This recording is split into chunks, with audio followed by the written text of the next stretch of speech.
Everyone, good morning. This is Rahul Mittal from Lucknow. Welcome to my YouTube channel. दोस्तों, आप सब कैसे हैं? दोस्तों, अगर आप मेरी चैनल पे नए हैं तो रेड बटन दबा के चैनल सब्सक्राइब कर लीजिए, बेल आइकन दबा के नोटिफिकेशन ऑन कर लीजिए, ताकि जो भी वीडियो मैं अपडेट करूँ उसका नोटिफिकेशन आपको हर दिन मिल सके और हर दिन कुछ न कुछ आप नया सीख सकें। तो दोस्तों, आज मैं बात करने वाला हूँ जो कि ABC, A for accelerator, B for brake और C फॉर क्लच। कार सीखते वक्त जो न्यू बिगनर होते हैं, नए नए जो व्यक्ति कार सीख रहे होते हैं, उनके साथ प्रॉब्लम्स क्यों आती है, ब्रेक दबाना चाहते हो और एक्सीलेटर क्यों दबता है। अक्सर कई लोगों के साथ क्या होता है, वो दबाना चाहते हैं, ब्रेक दब जाता है एक्सीलेटर। तो ऐसी कंडीशन में हम एक्सीडेंट के चांसेस ज्यादा रहते हैं। तो आज मैं आपको 3 से 5 पॉइंट बताऊंगा एक्सीलेटर, ब्रेक और क्लच के बारे में, जिससे कि काफी हद तक आपकी चीजें सही हो जाएंगी।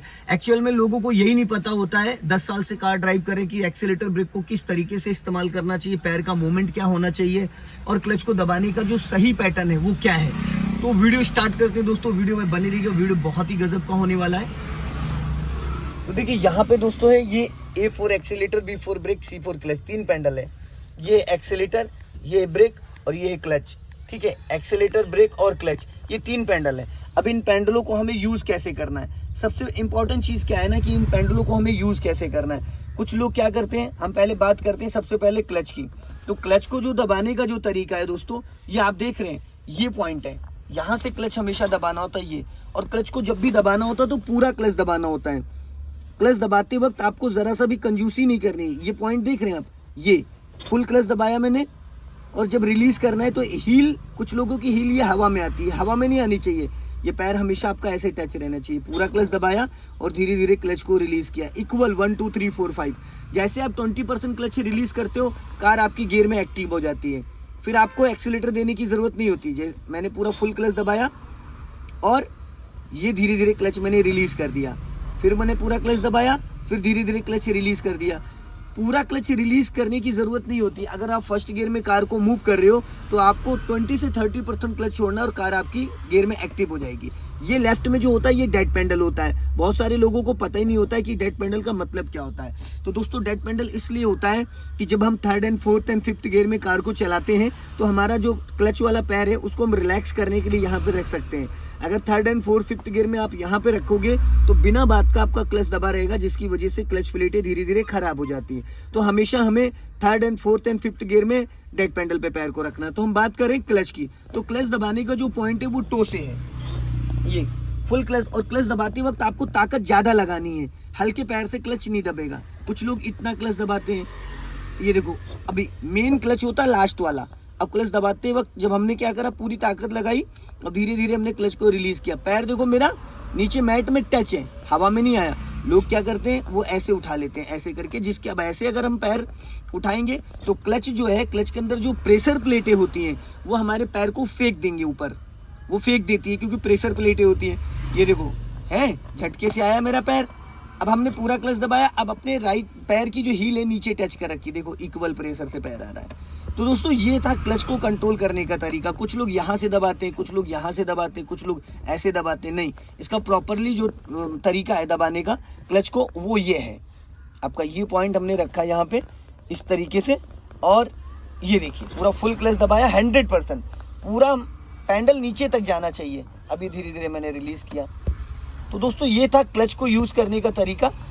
अब बात करते हैं हम एक्सीलेटर और ब्रेक को। एक्सीलेटर और ब्रेक पे यूज करने का जो प्रॉपरली तरीका है वो क्या है। 90% लोग क्या करते हैं, देखिए, जो इसका सही तरीका है वो भी मैं बताऊंगा, और जो गलत तरीका है। मोस्टली क्या करते हैं, जो नए लोग होते हैं वो ऐसे करते हैं, brake accelerator, brake accelerator, brake accelerator. कुछ लोग तो ऐसे पैर रख लेते हैं, ऐसे ऐसे, इस तरीके से। नहीं, कभी भी आपको एक्सीलेटर और ब्रेक ऐसे यूज नहीं करना है। ऐसे अगर आप यूज करते हो तो आपके जो पैर का वजन है वो पैडल पे जाएगा। आपको सिर्फ पैर को टच करना है, जैसे आप टच फोन चलाते हो। तो उसका जो सही तरीका है वो ये है। हमेशा आप एक चीज का ध्यान दो, जो ये ब्रेक और एक्सीलेटर है, इसके बीच का जो गैपिंग है ये वाला, इसको समझना है। तो हमें अपने राइट वाले पैर को रखना है इस तरीके से। ये देखिए, राइट वाला जो हमारा पैर है वो रहेगा इस तरीके से। ये हो गया ब्रेक और ये हो गया एक्सीलेटर। तो ब्रेक और एक्सीलेटर का जो रोल है, ये देखिए यहाँ से आप, ये मेरा जो पैर है, अब देखो मैंने किस कंडीशन में अपने पैर को रखा है। मेरा पैर एक्सीलेटर और ब्रेक के बीच में है। अब मुझे अगर लेना है ब्रेक, तो ये देखो मेरा पैर आया ब्रेक पे और एक्सीलेटर पे जाना है, तो ये आ गया एक्सीलेटर, ये आया ब्रेक पे और ये आया एक्सीलेटर पे, ये आया ब्रेक पे और ये एक्सीलेटर, एक्सीलेटर दबाया वापस ब्रेक पे आ गया, एक्सीलेटर दबाया वापस ब्रेक पे आ गया। तो ये क्या है ना, ये 101% आपका काम करेगा। 90% लोग क्या करते हैं, एक्सीलेटर ब्रेक एक्सीलेटर ब्रेक, जिसकी वजह से आपके पैर का वजन ज़्यादा पड़ता है और उससे होता क्या है कि आपकी जो एक्सीलेटर है वो बाई मिस्टेक दब जाती है। ऐसे कभी भी पैर नहीं रखना चाहिए इस तरीके से, और ऐसे भी कुछ लोग ऐसे रखते हैं, एक्सीलेटर और ब्रेक, एक्सीलेटर और ब्रेक, तो ये एक्सीडेंट के चांसेस होते हैं। ये तरीका रॉन्ग है और ये तरीका भी रॉन्ग है और ये तरीका भी रॉन्ग है। एक्चुअल में इसका जो राइट तरीका वो ये है, एक्सीलेटर और ब्रेक, एक्सीलेटर और ब्रेक। अगर आप इस तरीके से पैडल को यूज़ करते हैं, मेरे पैर का मूवमेंट देखो, 1 इंच भी पैडल से ऊपर मेरा पैर नहीं जा रहा है। कुछ लोग इतना पैर ऊपर खिसका देते हैं, अब ये देखो तलवे के बीच में आ गया। कुछ लोग ये रखते हैं ऐसे, ये भी गलत है। इसका प्रॉपर जो ये टो, आपका जो ये टो है, ये पैडल को पूरा टच करना है, ढक लेना है। ये मैंने ब्रेक लगाया, अब धीरे से ब्रेक रिलीज़ किया, ये एक्सीलेटर पर आ गया, फिर ब्रेक, फिर एक्सीलेटर, फिर ब्रेक और फिर एक्सीलेटर।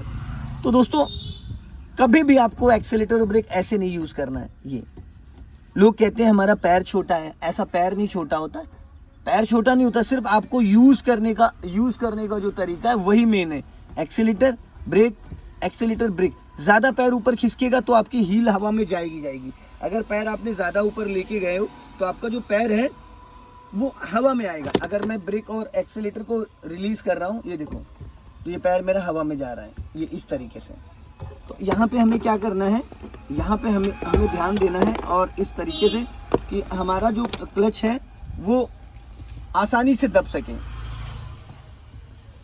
ठीक है, और जो एक्सीलेटर और ब्रेक है वो आसानी से यूज़ हो सके। क्योंकि क्लच में ब्रदर ताकत ज़्यादा लगानी होती, ये देखो, और एक्सीलेटर और ब्रेक को बहुत इशारे से करना होता है। Accelerator brake, accelerator brake. अब पैरों का मूवमेंट मैं आपको दिखाता हूँ एक्चुअल में पैर होने कैसे चाहिए। देखो राइट वाला जो आपका पैर है वो ये डायरेक्शन है, ठीक, ये डायरेक्शन आपकी है, ये देखिए, ठीक। Accelerator brake, accelerator brake, accelerator brake, ये पैर है राइट वाले पैर का मूवमेंट, ठीक। और क्लच की बात करते हैं तो ये डेड पेंडल है, ये क्लच है, ये डेड पेंडल है, ये क्लच है। तो क्लच जब भी दबाएंगे हम, ये रिलीज करेंगे धीरे धीरे। ये एक चीज का हमेशा ध्यान देना, एडी हवा में नहीं जानी चाहिए। फुल क्लच दबाया, ये धीरे धीरे, ठीक है। और राइट वाला पैर, एक्सीलेटर ब्रेक, एक्सीलेटर ब्रेक, ये जो पॉइंट है ना, ये वाला, ये इसके ऊपर पेंडल आपका पैर नहीं जाना चाहिए और इसके ऊपर पैर नहीं जाना चाहिए। ये चीज सिर्फ इतने ही पॉइंट को आपको अपने पैरों से टच करना है। ये देख रहे हैं, ये वाला एरिया, अगर आपका पैर इसके ऊपर निकलता है तो क्या होगा कि सही पॉइंट पे सही तरीके से आपका क्लच नहीं दब पाएगा। ये पॉइंट जो है ना, इसको समझना, ये पेंडल जो है ये समझना बहुत ज़रूरी है। इस चीज़ को जब अगर आप समझ जाते हैं ना, तो उसके बाद आपको कभी भी कोई भी प्रॉब्लम नहीं होगी क्लच को इस्तेमाल करने में। ये चीज़ हमेशा आपको समझना है। ये पैर जो आपका है, ये पॉइंट, ये देखिए, ये पैर बस इससे ज़्यादा आपका ऊपर नहीं जाना चाहिए। ये क्लच,